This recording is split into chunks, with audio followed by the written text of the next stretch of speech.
When you want to order a ride, so you need to type, where you want to go to, and then you put your payment details, and then you get a list of drivers. We're writing code that will be used by a large community of developers who are also going to be extending that code. I'm now on the way to meet Emmanuel. Emmanuel is an innovative representative from Carasso Motors.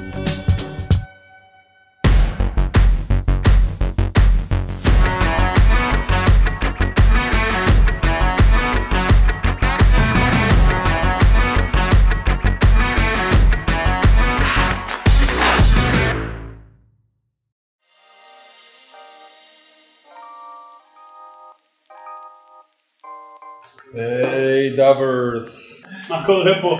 Do I need to prepare you? Of course you need to prepare me. Why, you looked prepared enough. No, we were just speaking about this video we made. Hey, Davers, what's up? Welcome to episode number 1 of our new weekly show, the Weekly DAV. As a video content creator in this high-tech technological environment, I found myself exposed to a lot of stuff I don't really know anything about. I hear a lot of words like SDK, Kafka, Cassandra, nodes, and I know they somehow related to building the DAV protocol, but other than that. So, beside our ongoing inspiration for transparency, I also want to use this opportunity and go find out what it all means and show you more of the development and technical aspects here at DAV. So let's go! So a lot of our focus this week was around finishing version 1 of the SDK, which was a complete rewrite of our previous SDK. The team has been working on this for a few weeks. It was mostly finished last week, but we put the finishing touches as well as some more documentation this week. This looks important. This is important. Yeah, these are the Kafka tests. Yeah, the SDK should send requests to a node when it runs on the browser. So this is the test of that. One of the biggest challenges of writing the SDK is writing code that will run both on servers as well as in the browser, and we've seen some challenges this week, which Jeroen spoke about. Okay. See, here is the flow it checks. It checks that it throws error when it gets invalid params. So obviously we have the discovery and communications.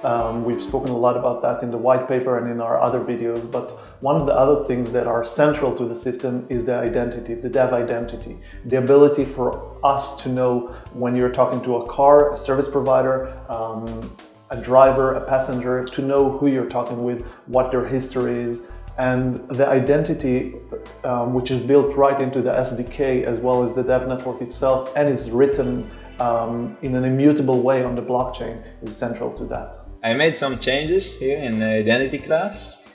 I wanted to be more generic and organized, and now I have 3 tests that fails and I'm not sure why. A major part of our approach to writing code is around writing code that is well tested, having good test coverage for both unit and functional testing. And that's important not just to make sure the code works as intended, but also because we're writing code that will be used by a large community of developers who are also going to be extending that code. This is an open source project, so having good test coverage eases the work with the community by knowing that new functionality does not break old functionality, so that when someone introduces a new feature or fixes a bug, it doesn't break something else.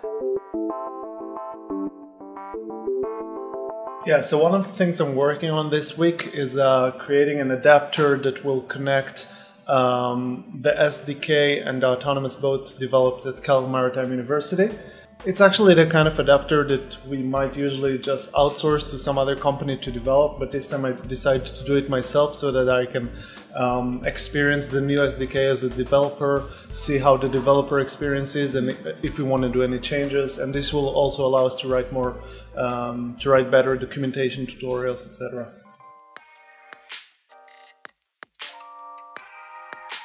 Shachar and I had a talk regarding the technical design of the ride-hailing app.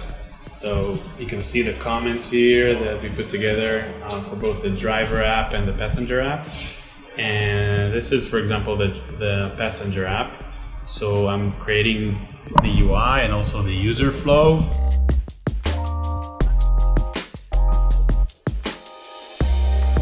A bit different from regular ride-hailing apps where you just get the driver that they choose for you. Here you have the option to select from many types of drivers based on your preference.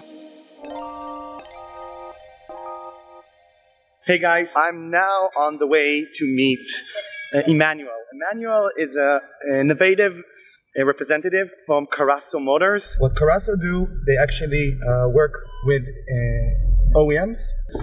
Basically, they import cars, do some innovation for them.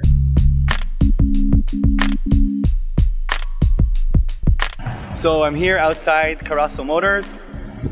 Here you can see I'm outside their office, and I'm just going to go inside and meet Emmanuel. Carasso Motors, we are the exclusive importers of Renault, Nissan, Dacia and Infiniti in this world. Automotive world is going through 4 major trends, which is known as shared mobility, connected mobility, autonomous mobility and electric mobility. What we think it may happen and accelerate faster than we think in the coming years.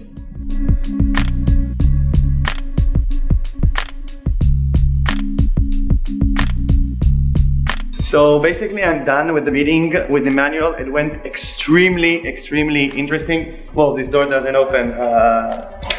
I found a few interesting projects that DAV can actually facilitate our protocol within those plans. And yeah, let's get some more updates on that shortly. That's it guys, have a great rest of the week. Bye. Hey everyone, so I am very pleased to introduce a new member of the DAV Alliance. It's MOQO, spelled MOQO. They're based in Germany. They offer a cloud-based platform that enables shared mobility services, and they support autonomous vehicles as well as better fleet management and better use of parking spaces. So their integration into the DAV network means anyone who's on DAV can access their services readily. They are at moqo.de, so that's MOQO. Check them out.